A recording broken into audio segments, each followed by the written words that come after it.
បាទសួស្តីបងប្អូនសម្រាប់ clip វីដេអូនេះគឺខ្ញុំនឹងបង្ហាញពីរបៀបនៃការដំឡើងកុងតាក់ចុច2បាទបុកព្រីមួយនេះអញ្ចឹងទាក់ទងជាមួយនឹងការប្រើប្រាស់ប្រចាំថ្ងៃផ្ទះរបស់យើងគឺអាចប្រើប្រាស់បែបចេះបានបើសិនជាបងប្អូននៅផ្ទះមានព្រីយើងមានចុចភ្លើងពីរបែបនេះហើយប៉ុន្តែបងប្អូនចង់ថែមព្រីមួយទៀតតើព្រីមួយទៀតតើយើងធ្វើរបៀបយ៉ាងដូចម្ដេចបាទទាក់ទងជាមួយនឹងជើងកុងតាក់គឺបែបសាមញ្ញធម្មតាចេះទេបាទទាក់ទងមួយព្រីក៏ចឹងដែរតោះឥឡូវកុំឲ្យវែងឆ្ងាយតោះគឺទាក់ទងមួយនឹងខ្សែបងប្អូនត្រូវតែរត់ចូលក្នុងជើងកុងតាក់តែមួយណាជើងកុងតាក់ឬក៏ជើងព្រីតែមួយឧទាហរណ៍ថាខ្សែមេបាទខ្សែមេខ្សែនៅតែខ្សែហ្វាខ្សែអំពួរបាទទាំងពីរហ្នឹងគឺរត់ចូលទៅក្នុងប្រអប់ជើងកុងតាក់ទាំងអស់បាទខ្សែមេរបស់យើងបាទហើយខ្ញុំយកពណ៌ត្នោតឬហៅពណ៌ប្រភេទនេះជាខ្សែណឺតហើយនេះគឺជាខ្សែហ្វាណាបងប្អូនណាខ្ញុំយកខ្សែពណ៌នេះធ្វើជាខ្សែណឺតហើយយកខ្សែនេះជាខ្សែហ្វាយើងយកខ្សែអំពួរទាំងពីរនេះបាទគូបគ្នាជាមួយនឹងខ្សែណឺតមេនេះបាទបន្ទាប់មកយើងយកជើងព្រីសិនណាបងប្អូនយកចូលជើងព្រីសិនមកនេះខាងសអិននេះបាទយើងចំណាំសអិនបាទអិនជាខ្សែណឺតឬហៅថាខ្សែម៉ាស់នឹងឯងបងប្អូនបន្ទាប់មកទៀតនេះខ្សែមេនេះបងប្អូនត្រូវតែចូលជើងព្រីដែរណាបងប្អូនណានេះខ្សែមេចូលជើងព្រីមុន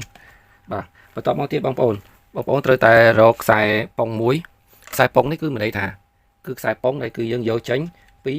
ព្រីនេះបាទពីព្រីនេះយើងប៉ុងយើងអុកខ្សែមួយទៀតមកបងប្អូនធ្វើតាមខ្ញុំសិនហើយកុំអាចឆ្ងល់កុំអាចសួរមើលតាមខ្ញុំសិនយើងត្រូវកាប់ប៉ុងវាសិនមកហើយយើងរឹតវាជាប់ចេះបាទអូខេបាទហើយបន្ទាប់មកទៀតខ្សែព្រីនេះយើងរួចរាល់ហើយបាទបន្ទាប់មកទៀតយើងអុកវាបាទអុកខ្សែនេះបាទទៅជើងកុងតាក់បាទជើងកុងតាក់វិញអញ្ចឹងមានន័យថានេះគឺមានន័យថាកុងតាក់ហើយគឺបន្ទាប់មកគឺព្រីណាអញ្ចឹងក្នុងការរត់គឺយើងរត់ចូលក្នុងព្រីប៉ុង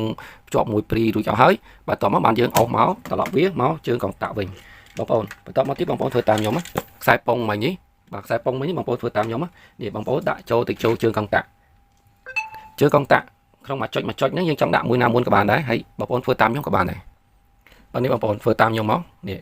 ចេញពីនេះមកយើងប៉ុងចូលជើងកុងតាក់ដូចចឹងមកបងប្អូនបាទអញ្ចឹងហើយបន្តមកទៀតយើងនៅសល់ជើង2នេះជើង2គឺសម្រាប់ធ្វើអីនេះបងប្អូនយើងនៅសល់កតុយខ្សែ2នេះអញ្ចឹងជើងមួយយើងដាក់ពួរទី1ទៅពួរទី2ដាក់តាមពួរទី2មកបាទដាក់កន្លែងដាក់ជើងនៅសល់ហ្នឹងបាទធ្វើបែបអញ្ចឹងមកគឺរួចរាល់ហើយគឺត្រឹមត្រូវហើយចំណែកតទៅមួយនេះហៅខ្សែដីឬក៏ជើងខ្សែដីសម្រាប់ដាក់ខ្សែដីអានេះបើសិនជាយើងអត់មានទេតែយើងអត់មានទេយើងម្លងវាចោលទៅណាហើយចំណាំមើលអសទៅបាទនេះគឺខ្ញុំមិនញ៉ាំខ្សែដី